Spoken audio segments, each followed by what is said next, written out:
കണ്ണൂർ വെടിവെപ്പുംചാലിൽ അങ്കണവാടിയിൽ വീണ മൂന്നര വയസ്സുകാരന് പരിക്ക്. തലയിൽ ആഴത്തിൽ മുറിവേറ്റ കുട്ടിക്ക് അങ്കണവാടി ടീച്ചർ മതിയായ ചികിത്സ നൽകിയില്ല എന്നാണ് പരാതി. കുട്ടി കോഴിക്കോട് മെഡിക്കൽ കോളേജിൽ ചികിത്സയിലാണ്. വൈകുന്നേരം കൂട്ടാൻ ചെന്നപ്പം ടീച്ചർ പറയുന്നു കുഞ്ഞിന് ചെറിയൊരു മുറിവുണ്ട്, പേടിക്കാനൊന്നും, കുഞ്ഞ് വീണയാണ്, പേടിക്കാനൊന്നുമില്ല, മരുന്ന് വെച്ചിട്ടുണ്ടെന്ന് പറഞ്ഞു.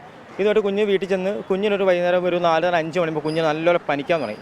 പനിക്കാൻ ഇവർ ഫുൾ ഡൗൺ ആയിട്ട് അപ്പുറം ക്ഷീണമായപ്പോൾ എന്നെ വിളിച്ചപ്പോൾ ഞാൻ പറഞ്ഞു, നീ ഒരു കാര്യം ചെയ്യും, നീ ആ മരുന്ന് കഴിയിട്ട് കുഞ്ഞിന് എന്തെങ്കിലും മുറിവുണ്ടെന്ന് നോക്കാൻ വേണ്ടി പറയും. അപ്പം മരുന്ന് കഴിയപ്പം പെങ്ങൾ പറഞ്ഞു, ചേട്ടാ ഇത് മരുന്നെന്തോ അല്ല, എന്തോ പൊടി പോലെ സംഭവം എന്ന് പറഞ്ഞാൽ ചായപ്പൊടിയോ ഇത് എന്തോ കാപ്പിപ്പൊടി സംഭവമാണ്, എന്താ സംഭവം എന്ന് അറിയത്തില്ല. ഞാൻ പറഞ്ഞ മരുന്ന് കഴിക്കളയാൻ പറഞ്ഞു. കഴിക്കപ്പോഴും കുഞ്ഞിന് അത്യാവശ്യം മുറിഞ്ഞിട്ടുണ്ട്.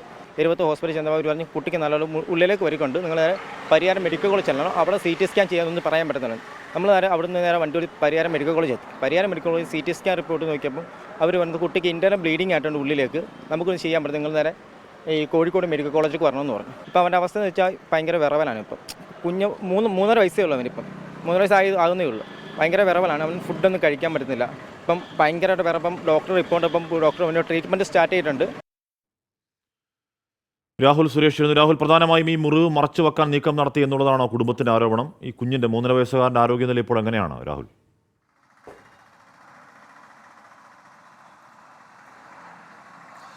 ഹാഷ്മി, കണ്ണൂർ വെടിവെപ്പിൻചാലിൽ ഇന്നലെയാണ് ഈ സംഭവം നടക്കുന്നത്. വെടിവെപ്പിൻചാൽ സ്വദേശിയായിട്ടുള്ള ധനേഷിന്റെ 3.5 വയസ്സുകാരനാണ് ദുരനുഭവം ഉണ്ടായിട്ടുള്ളത്. ഈ ധനേഷ് 24-നോട് പറയുന്ന വിവരങ്ങൾ ഇങ്ങനെയാണ്. കുട്ടിയെ ഇന്നലെ രാവിലെ അംഗനവാടിയിൽ വിട്ടു. ഇന്നലെ വൈകിട്ട് കുട്ടിയുടെ ബന്ധു ഈ കുട്ടിയെ അംഗനവാടിയിൽ നിന്നും കൂട്ടാൻ ചെന്നപ്പോഴാണ് ഈ പരുക്ക് പറ്റിയ വിവരം അറിയുന്നത്.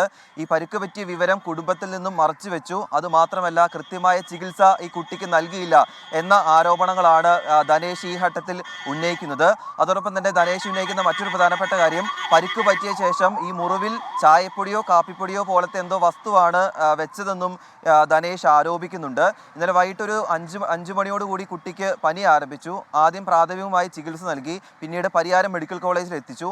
അവിടെ എത്തിച്ചപ്പോഴാണ് ആന്തരിക രക്തസ്രാവമുള്ളതായുള്ള വിവരങ്ങൾ ആശുപത്രി അധികൃതർ കുടുംബത്തെ അറിയിക്കുന്നത്. തുടർന്ന് ഇന്നലെ രാത്രിയോടുകൂടിയാണ് കോഴിക്കോട് മെഡിക്കൽ കോളേജിൽ കുട്ടിയെ എത്തിച്ചിട്ടുള്ളത്. കുട്ടി നിലവിൽ കോഴിക്കോട് മെഡിക്കൽ കോളേജിൽ ചികിത്സയിൽ തുടരുകയാണ്.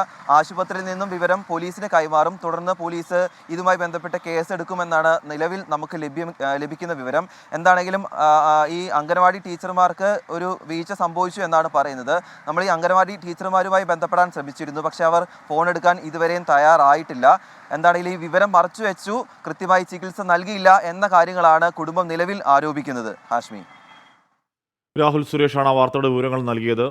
കുഞ്ഞുങ്ങളാണ് ചിലപ്പോൾ വീഴാം, ചില മുറിവ് പറ്റാം, പക്ഷെ അത് മുറിവൊക്കെ മറച്ചു വെച്ച് ചെറിയ മുറിവ് അല്ലെങ്കിൽ ചെറുതായിട്ടൊന്ന് വീണു എന്നൊക്കെ പറയുന്നത് അതിഗുരുതരമായ പ്രശ്നങ്ങൾക്ക് വഴിവെക്കുമെന്നതിൻ്റെ ഉദാഹരണമാണ്.